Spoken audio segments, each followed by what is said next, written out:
Welcome to Focus on Leadership, our accelerated leadership series. I'm your host, Navira Walkowitz, class of 99.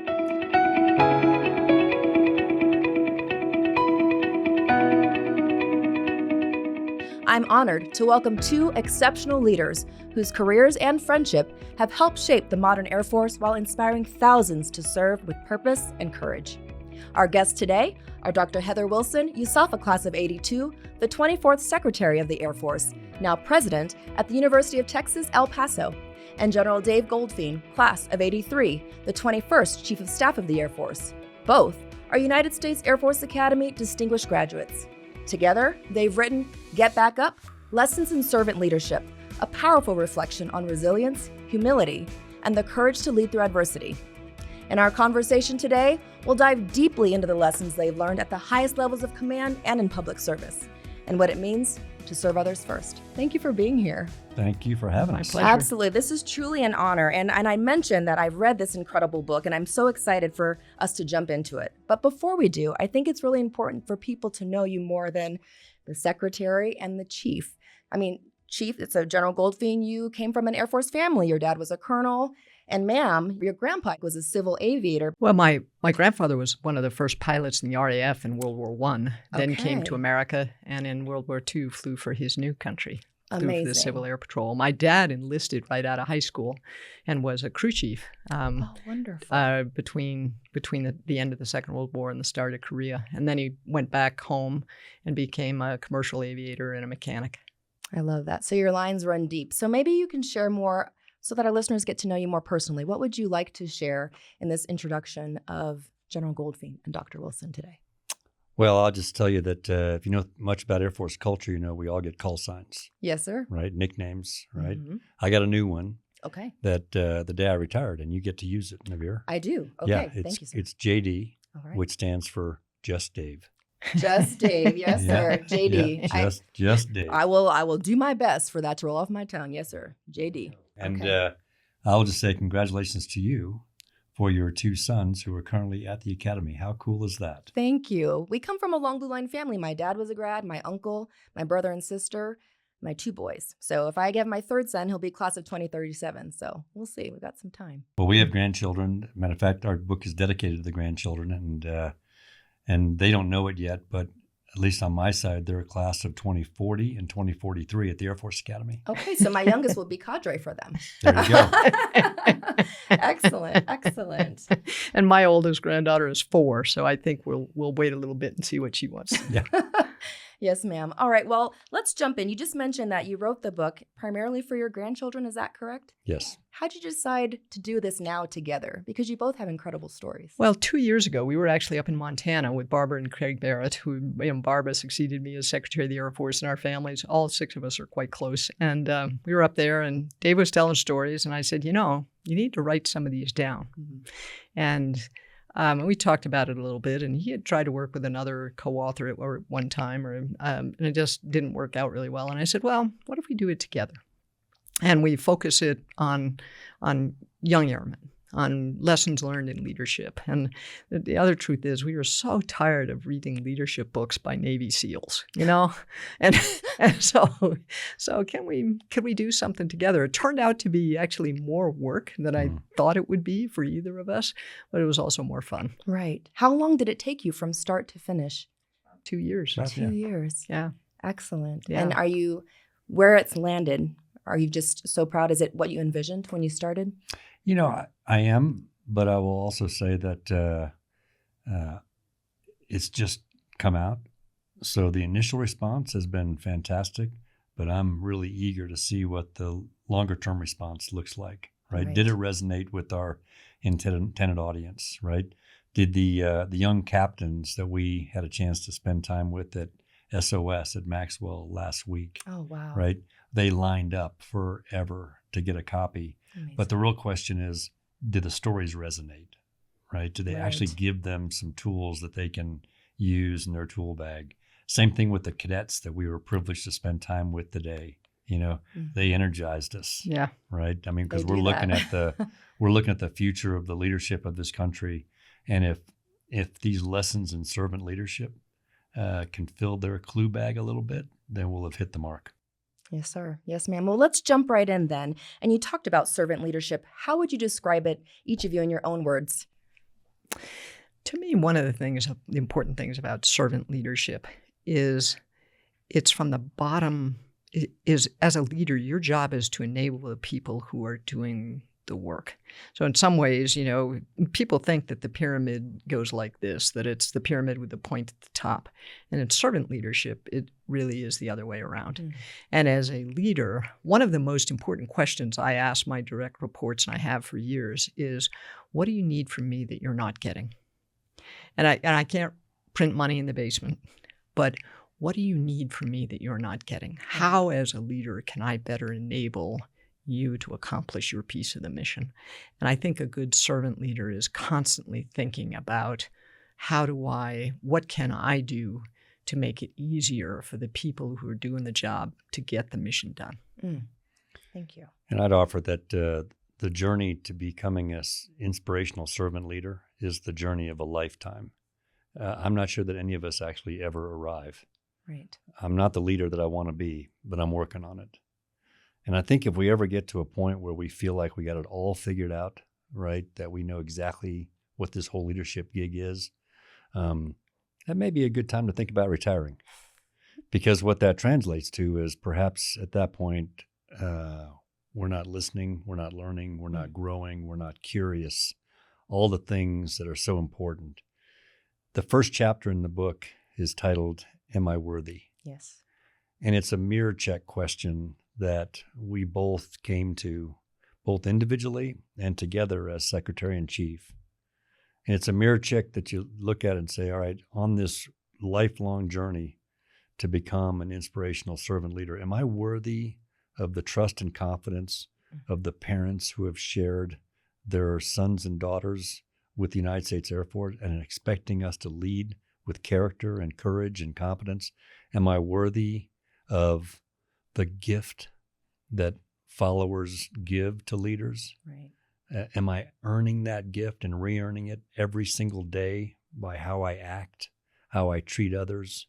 That's the essence of servant leadership that we try to bring forward in the book. Right.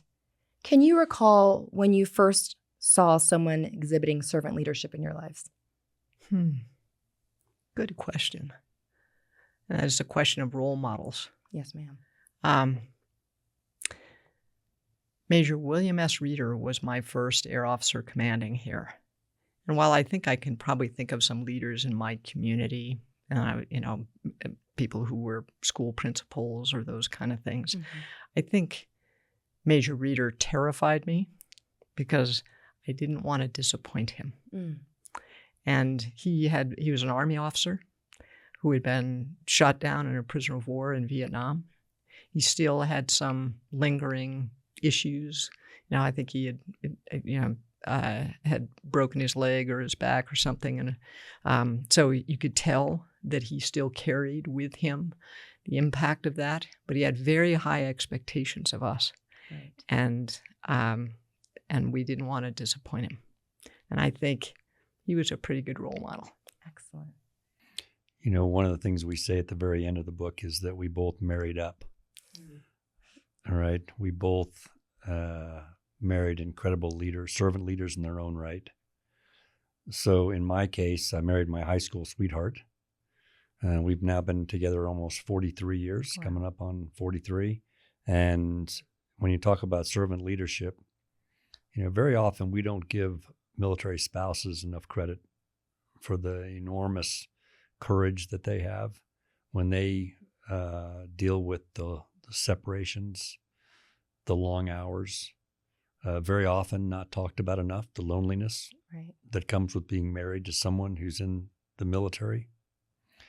And so I just give a shout out to every military spouse that's out there and family to thank them for that very special kind of courage that equates to servant leadership on their part. Excellent. Those are both really great examples. And I think as our listeners are engaging with this, they're going to start to think about those people in their lives as well through your descriptions. Early in the book, you make this statement, leadership is a gift and a burden. Might you both expand on that?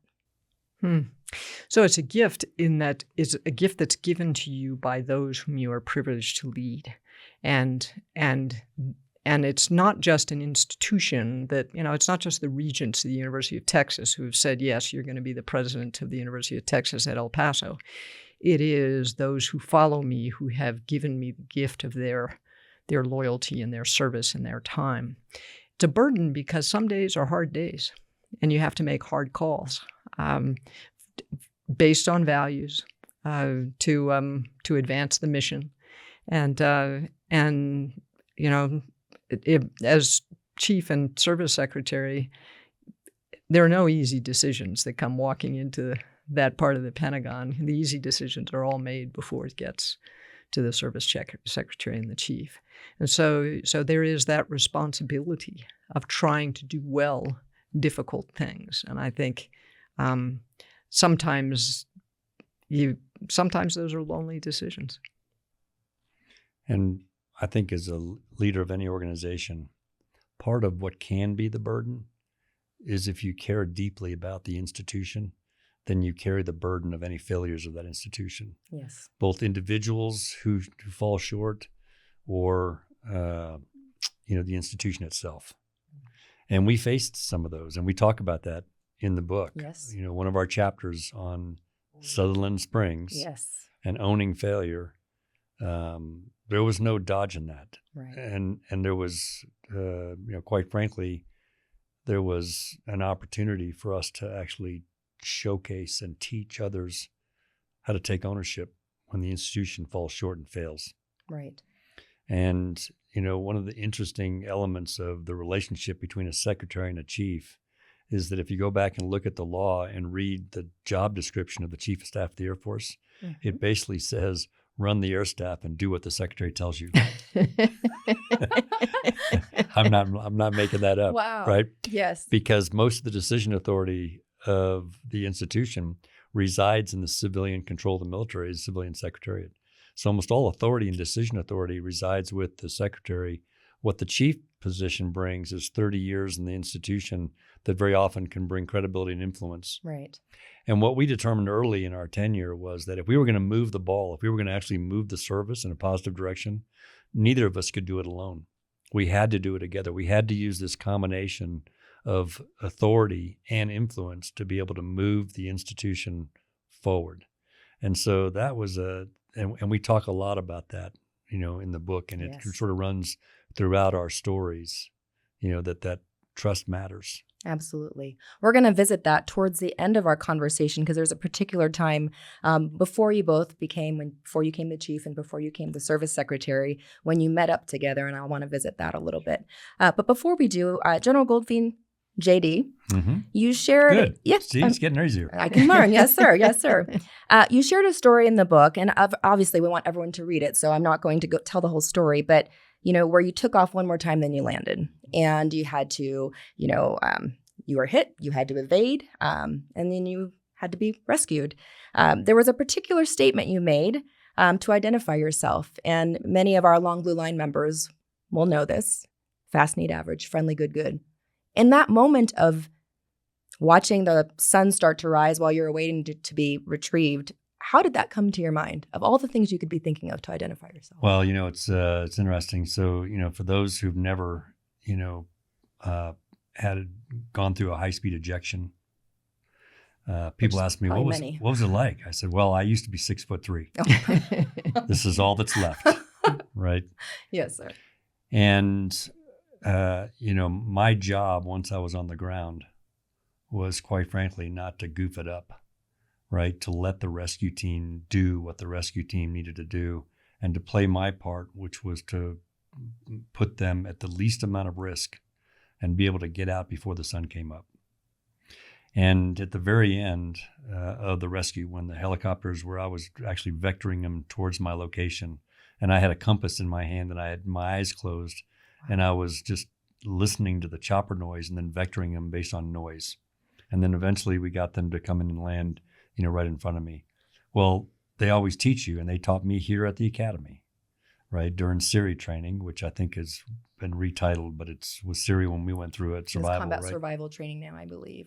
They teach you, hey, listen, you need to be non-threatening, because the rescue team needs to know that this is not an ambush, that you are actually who you say you are.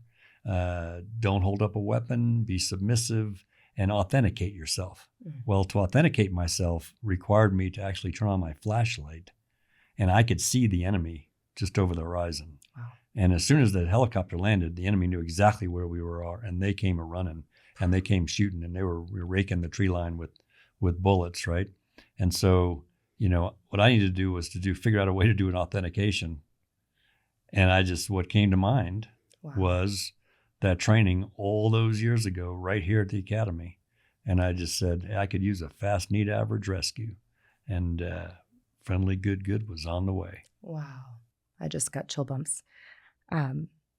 Dr. Wilson, have you ever had to use that same kind of term or, reaching out to a grad in your time? Frequently. Yes, ma'am. And even in the last week, it was funny. I had an issue that I won't go into the details, but where there was an issue that might affect the reputation not only of the university, but of one of our major industry partners. And it wasn't caused by either of us, but there was kind of a middle person that was known to us that may not have been entirely acting with integrity. Mm. And I just looked up the company, and the CEO is an academy grad. And so I picked up the phone and I called the office, and we had a conversation. And I said, "Hey, I'd like to have a conversation with you, grad to grad." And I said, "There are some issues here that I don't need to go into the details, but where I think you and I need to be a little careful about our reputations. And what matters is my relationship as the university with you and your company and what your company needs in terms of talent. But wanted to let you know something that happened and what we're doing about it. But I wanted to make sure that you and I are clear." And it was a foundation of values, that we act with integrity and we don't tolerate people who won't. Yes, ma'am. I love that the long blue line runs deep that way, and that's a great example. JD, you spoke about in the book after the rescue. By the way, the picture in there of that entire crew was amazing. I love that picture. But you talked about getting back up in the air as soon as possible without any pomp and circumstance. Just get me back in the air and into the action. I'd like to visit two things. One, you debriefed on the check ride, the debrief on the check ride, and why that was important.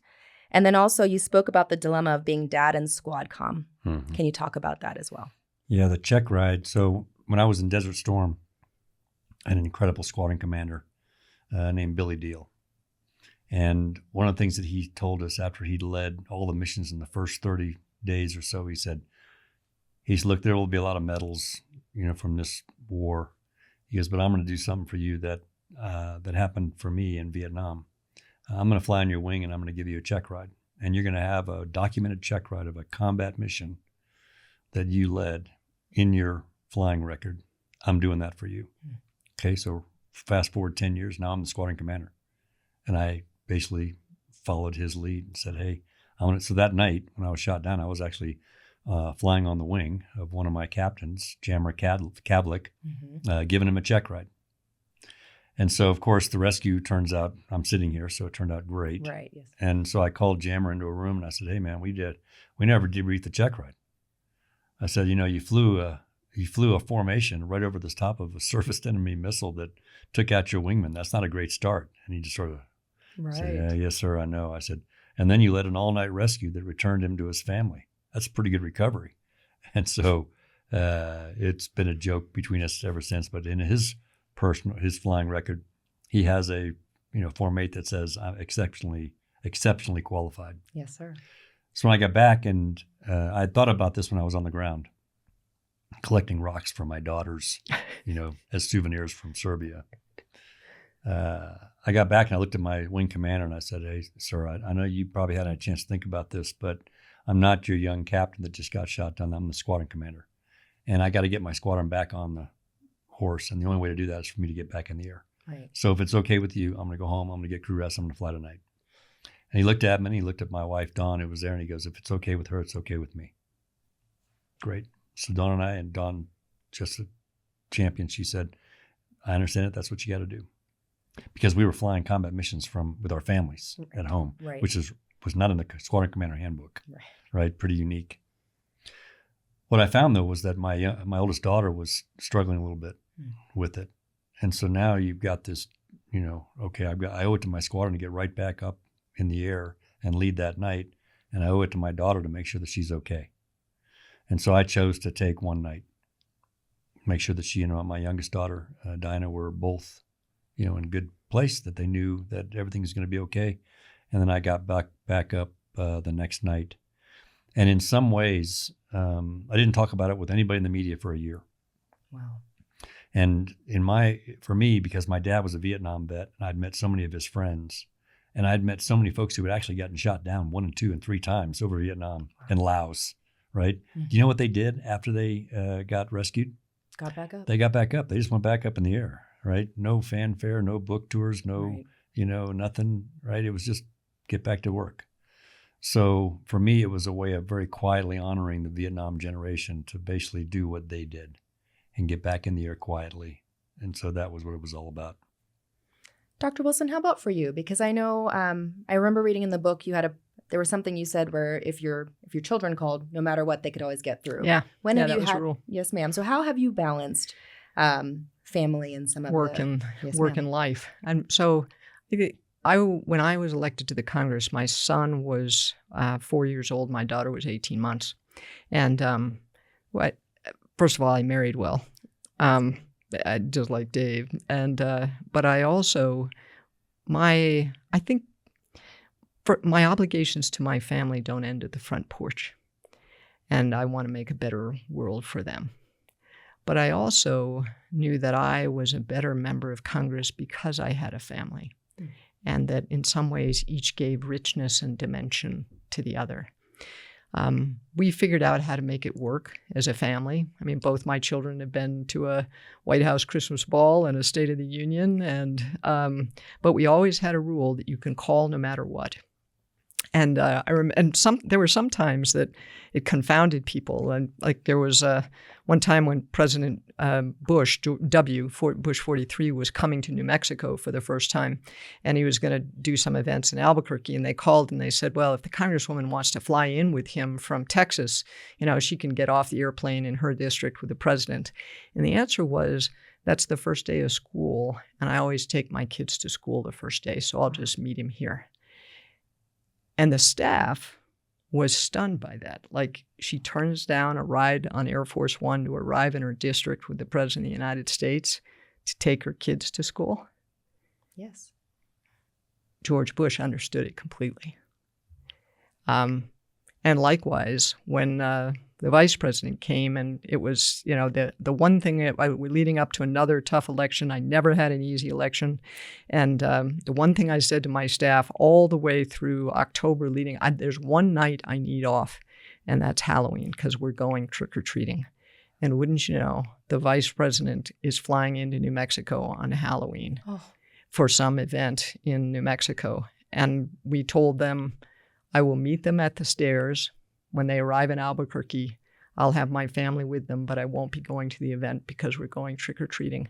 And in my house, I have this great picture of the Vice President of the United States and his wife and my kids in costume meeting, So most senior people understood, and that my family was important to me. And everybody's family. Most people work to put food on the table. Yes. And if as a leader you recognize that and you give them grace when they need it, you will also have wonderful people who will work for you, sometimes when the pay is better somewhere else. Right. Because you respect that their families matter to them. And making room for that love is important. May I ask a follow-on to that? Because I think that what you said was really important. You had a leader that understood. Mm. What about some of our listeners that maybe have leaders that don't value the same things or family in the way that is important? How do they navigate that? Sometimes you look towards the next assignment, or you find a place where your values are the same.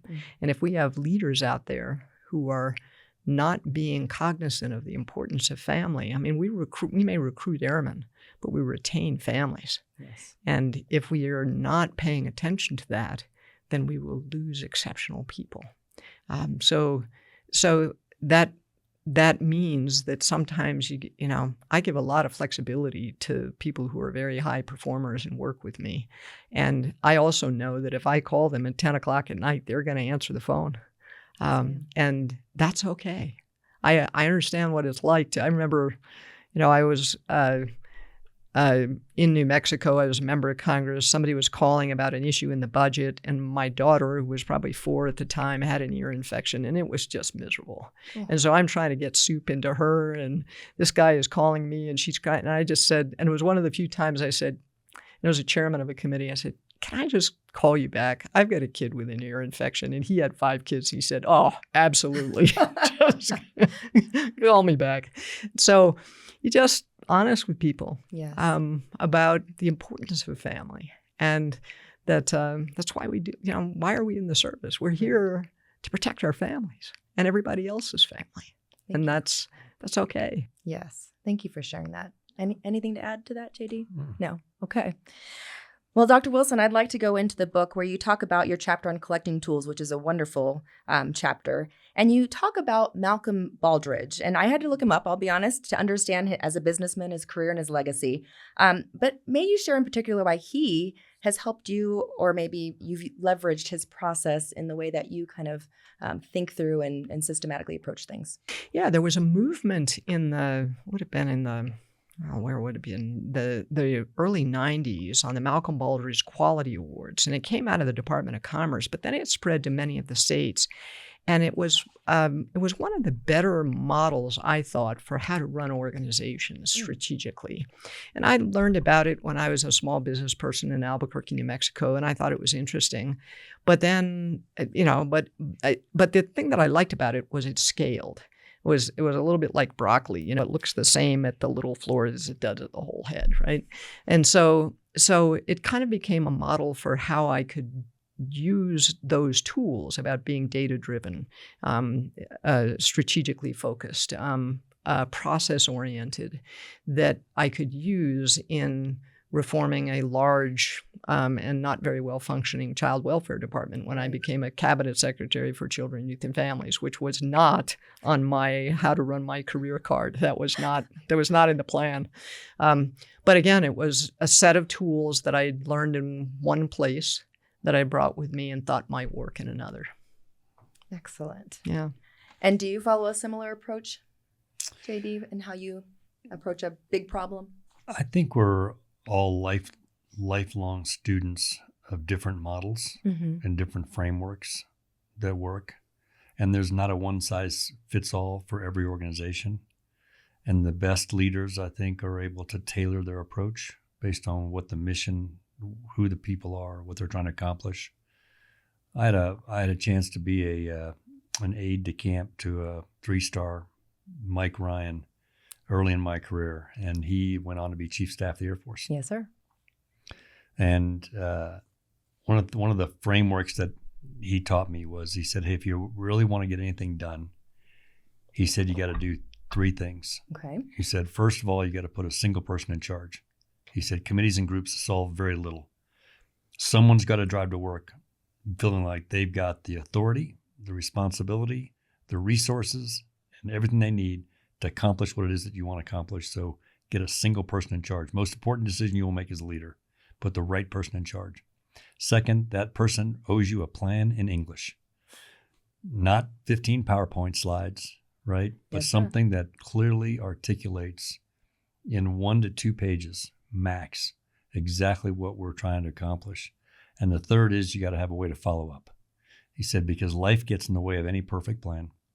And what will happen is, he goes, I will tell you how many times, he said, that I would circle back with my team, a couple months later and say, how's it going? And they would all look at each other and say, well, I thought you were in charge. Right. And then after that, once they figured out who was in charge, they said, well, we were working this plan, but we got we had to go left versus right because we had this crisis. This alligator started circling the canoe, and therefore we had to, take care of that, right? He says, as a leader, those are the three elements of any success. Put someone in charge, build a plan that's understandable and readable, and always follow up. And I've used that as a framework, throughout different organizations, even all the way as chief, to make sure that we had the right things moving. So Right. even this morning, somebody came by who reminded us of a story that probably should have been in the book, where we had, it was a cyber vulnerability that was related to a particular piece of software widely deployed.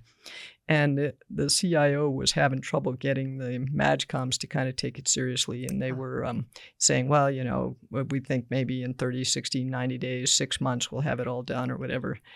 And so I said, okay, let all the 4-stars know I want to be updated every 36 hours on how many of them they still have not updated. I mean, this is a major cyber vulnerability that we knew could be exploited, and it wasn't some little thing. Right. And it was amazing. It got done faster. Yep. Follow No up. 90 days later. Every 36 hours. Oh my goodness. Well, that was an excellent. And actually, I saw that in action in the story in the book after the attack in the Pentagon, and when you stood up and took charge, kind of the relief efforts, because many people were coming in that wanted to help, and they just needed someone to lead how that could happen. So you were putting it into practice. Yes, sir. I'd like to get into where you talk about living your purpose, and that's a chapter in there. But General Goldfein, we have to get into this. You left the academy as a cadet, and I think that's something that not many people are familiar with. To ride across the country on a bike with a guitar on your back for part of the time, and you sent it to Dawn after a little while. Mini bear in your shirt to find your purpose. Was there a moment during the 6 months that hit you like lightning? You knew that this was your purpose, or was it a gradual meeting of those different Americans you kind of came across? Definitely gradual. It was something that just built up over time. I used to joke because we both knew Chairman John McCain, and I always had great respect for him. And I remember one time in his office, I said, Chairman, I got to share with you that I lived in constant fear during every hearing that you were going to hold up a piece of paper on camera and say, General, I got your transcript from the Air Force Academy. You got to be kidding me, right? And he laughed and he said, trust me, if you looked at my transcript at Annapolis, he goes, I'm the last guy that would have ever asked that question. But we made a mutual decision here. Sometimes just things all come together. I'd written a paper on finding my purpose about the same time that there was a professor from Annapolis that was visiting and talking about a sabbatical program that Annapolis had started. And so they started talking about it. And then this paper made it, and I got called in. They said, hey, we're thinking about starting this program, called Stop Out, designed to stop people from getting out. We've read your paper. What would you do if you could take a year off? And I said, wow, if I could do it, I'll tell you, I would start by going to Philmont Scout Ranch, and be a backcountry ranger because my passion was for the outdoors, and do that. And then I would go join my musical hero, Harry Chapin. Oh, by the way, came to the United States Air Force Academy in the early 60s. Yes. Right? Left here, built a band, and wrote the hit song Taxi. So I would go join him as a roadie. Wow. And just sort of see whether music and the outdoors, which are my passions, are what it's all about for me. Well, we lost contact with the Chapin, connection. So I ended up on this bicycle riding around the country. And, so many families took me in, and so many towns that I rode into. I found that if I just went to the library and said, hey, tell me a little bit about the history of this town, the librarian would call like the last, 3 or 4 of the seniors, the town, they'd all rush over to tell me the story of, this particular little town, right? And then someone would often say, hey, where are you staying tonight? I said, well, I'm staying in my tent. And they said, no, come stay with me.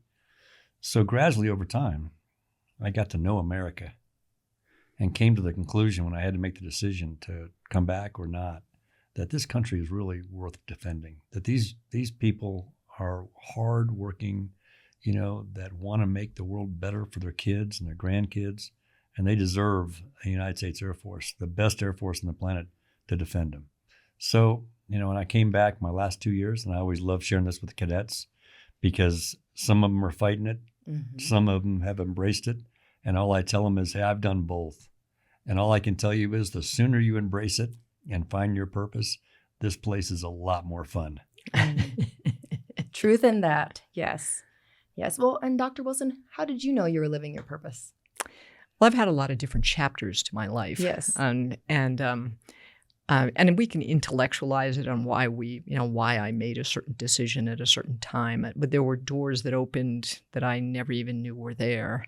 But at each time and at each junction, there was a moment where somehow I just knew. And at South Dakota Mines is a good example. I had lost a race for the United States Senate. I actually had some interns. I benefited from a lousy job market, and I had fantastic interns, and we were helping them through the loss. They're young, they were passionate. They as Churchill said, the blessing and the curse of representative government is one and the same. The people get what they choose. And so I was helping them through that. Right. And one of them said, well, Dr. Wilson, you're really great with students. You should be a college president somewhere. And you should, Texas Tech needs a president, and you should apply there, because that's where this kid was going to school. And I said, well, Evan, I don't think they're looking for me. But it did cause me to start thinking about it. And what I had come close. I had been asked about a college presidency once before.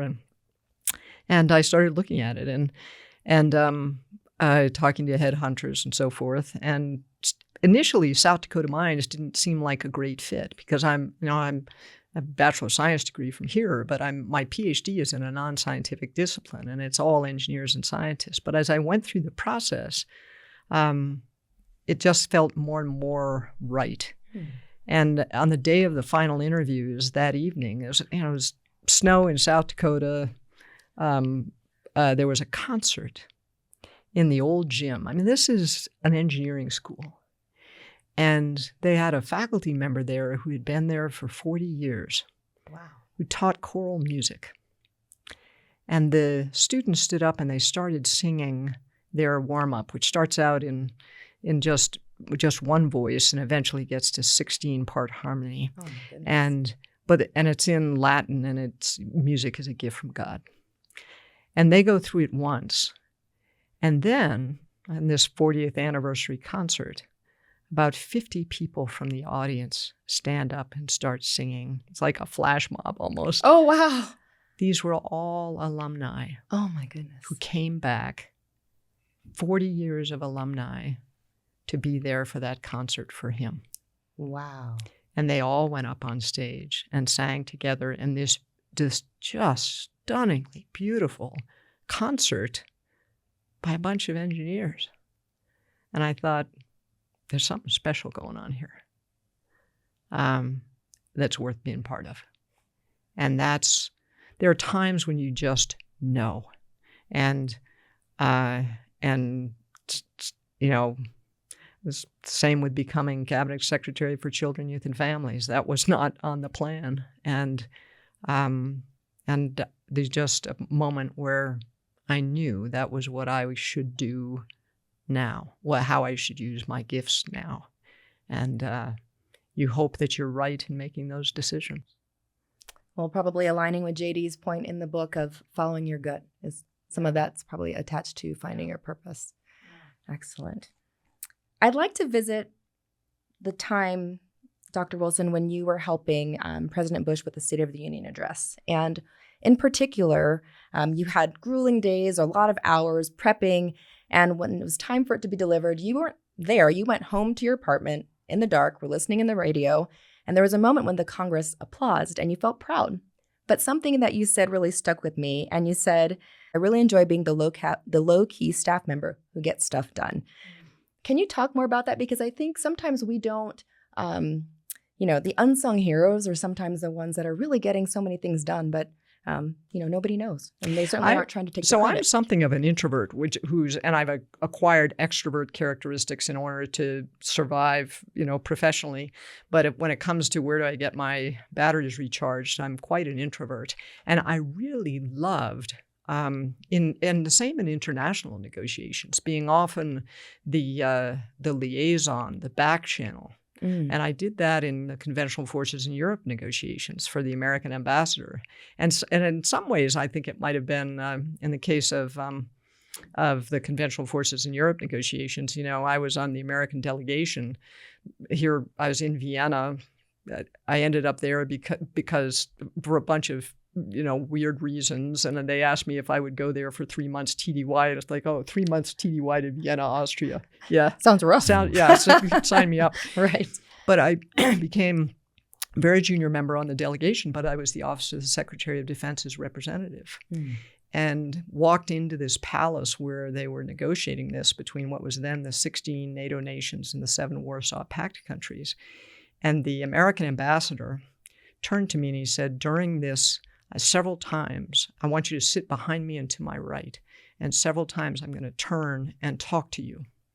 And I just want you to lean in and answer. I mean, he wasn't asking anything substantive. And I just, yes, sir. But what he was doing was credentialing me in front of the other countries around that table.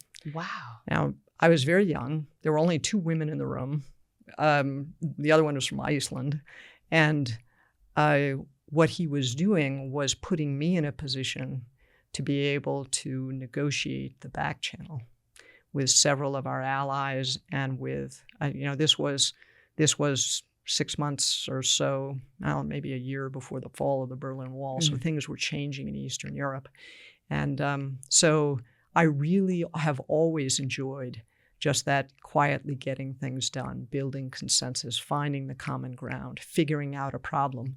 I actually have several coffee mugs that just say GSD, and the other side does say get stuff done. And I like that. Yes, and I like people who do that. And I think, those quiet, we probably don't say thank you enough to the quiet, hardworking people that just figure out how to get stuff done. Well, I like how he credentialed you and actually brought that kind of credibility in that way as a leader. JD, how have you done that as a leader, champion some of those quiet, behind the scene, unsung heroes? I'm not sure where the quote comes from, but it's something to the effect of, it's amazing what you can get done if you don't care who gets the credit. Yes. Yes. And there's so much truth to that. In the sharing of success, right? As servant leaders, one of the things that I think both of us spend a lot of time on is to make sure that credit is shared with all the folks who behind the scenes, are doing the hard work to make things happen. Right. And very often, we're the recipients of the thank yous, right? And the gratefulness of an organization or somebody who's benefited from our work. But when you're at the very senior leaders, what you do is you lay out the vision, you create the environment to achieve that vision, but the hard work is done by so many others around you. Right today in the audience when we were there at Polaris Hall was Colonel Dave Herndon, right? So Colonel Dave Herndon, when he was Major Dave Herndon, was my aide de camp. Yes, sir. And I can tell you that there are so many successes that his fingers are on that he got zero credit for because he was quietly behind the scenes making things happen. And that's just the nature of servant leadership, is making sure that when things go well, you share it. And when things go badly, you own it. Right. And you do share a really remarkable story in there about accountability. And so we won't spend so much time talking about that. But I do want to go to the point where you talk about listening. And you say listening is not passive, it's active and transformative. As servant leaders, have you ever uncovered challenges that your team has experienced that you didn't have the ability to fix? And, what action did you take in those instances? You mean this morning? Oh, yes, Yeah, that's right. right. Yes, ma'am. Right, Yeah. right. All the time. All the time. And sometimes, people will give you grace if you're honest about that. And you don't make, wild promises about what you can do, but then you sit and listen and work through and see, all right, what is within the realm of the possible here? What can we get done? Or who can we bring to the table to help with a set of problems? But But you don't get so when I was president at South Dakota Mines, one of the people who worked with me actually gave me from the toy store a magic wand, but it doesn't work. I mean, but I keep it in my office in case, so there's no magic wands, but being out there listening to understand, not just listening to refute. Right. And then seeing whether there are things that can be done, even if there's some things you just don't have the answers for. Right. The other thing I would offer is that as senior leadership and as a senior leadership team, you rarely actually completely solve anything. What you do is improve things and move the ball. Mm. You take the hand you're dealt, right, and you find creative solutions. You create the environment, lay out the vision, and then make sure you follow up, right, to move the ball. And if you get at the end of your tenure and it's time for you to move on and you've got the ball moved 20, 30 yards down the field, that's actually not bad. Right. Because most of the things that we were taking on together, right, were big, hard challenges that we needed to move the ball on, right? Right. If you said, hey, did you completely revitalize the squadrons across the United States Air Force? I will tell you, absolutely not. Did we get the ball about 20, 30 yards down the field? Man, I hope so. I think we did. Yes. Did we take the overhaul that we did of officer development to be able to ensure that we were producing the senior leaders that the nation needs, not just the United States Air Force needs? I will tell you that we didn't solve it completely, right, but we moved the ball down the field. And we did it in a way that was able to stick. Very often you plant seeds as a leader, and you never know whether those seeds are going to, these seeds are ideas. Right. And you never know whether the seeds are going to hit fertile soil or rocks. And I would often tell, young leaders too, I said, in your last few months that you're privileged to be in the position of leadership, you got 2 bottles on your hip you're walking around with. Okay. One of them's got fertilizer and one of them's got a Roundup. And your job in that final, few months is to take a look at the seeds that you planted and truly determine whether they hit fertile soil and they've grown roots. And if they've grown roots, you pull out the fertilizer. And the fertilizer you're putting on it is to make it a part of the institution, not associated with you. Mm-hmm. Right. Right? Right. You want somebody some years from now down and say, hey, how do we ever do that whole squadron thing? Right? The right answer is, I have no idea, but look at how much better we are. That's the right answer, right? That's the fertilizer you put on it. But it's just equally important to take a look at the ideas that just for whatever reason, sometimes beyond your control, they just didn't stick, right? Mm-hmm. Get out the Roundup. That's right. Because what you don't want to do is to pass on to your successor something that didn't work for you, because it probably ain't going to work for her. That's right. Which is one of the rules of leadership is take the garbage out with you when you go. Yeah. I like that. I like that a lot.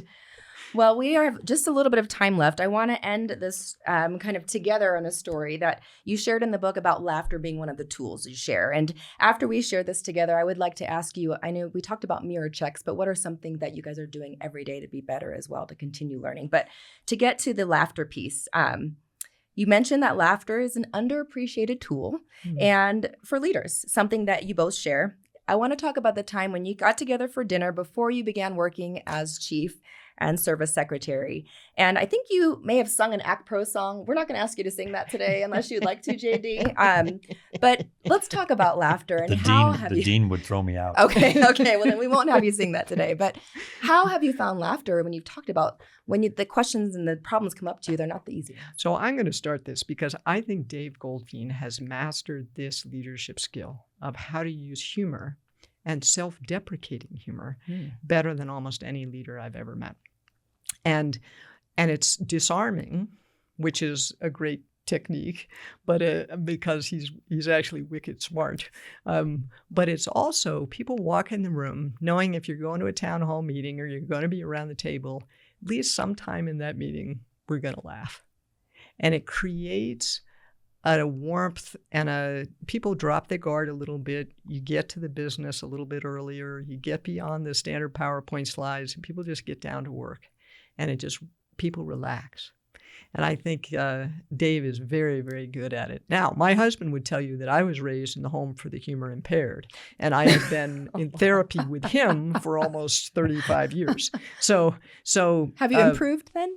He thinks I've made some progress. Okay, so you've moved the ball 20 to 30. Made some progress. Yes, I still don't. I used to start out with saying the punchline and then explain why it was funny. But yeah, I'm in your camp a little bit. I try. My husband says, "Leave the humor to me." Yeah, so exactly. I understand. You understand. I used to joke that, I am a member of the class of 1981, 2, and 3. Oh. I am the John Belushi of the United States Air Force Academy. Oh, my goodness. Right? A patron saint of late bloomers. But, honestly, Heather doesn't give herself enough credit for building an environment where, folks can actually do their very best work. I think that's one of the things that we do, right? Mm-hmm. Because we have the tools that we have available to be able to get things done very often are the people that we're privileged to lead. And making sure that they are part of an organization where they feel valued, where we're squinting with our ears, we're actually listening to them, right, where they're making a contribution, right? Where they believe that what they're being able to do as part of the institution or the organization is so much more than they could ever do on their own.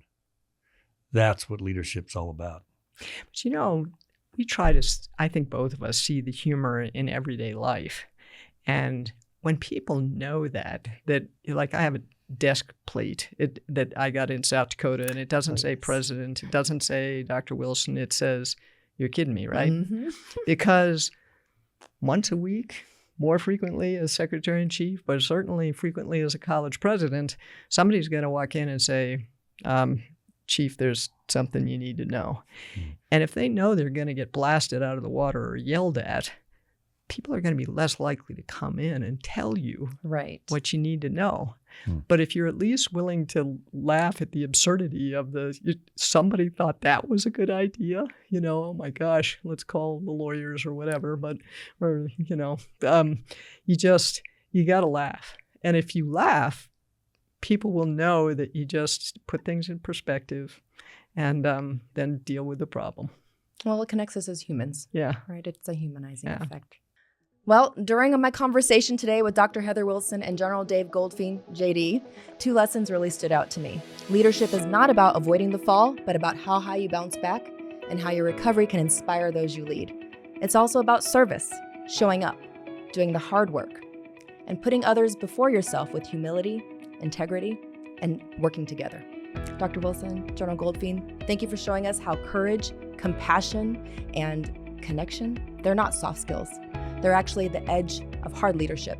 And when you do that, and you lead with service, and you get back up after every fall, you'll encourage others to follow and do the same.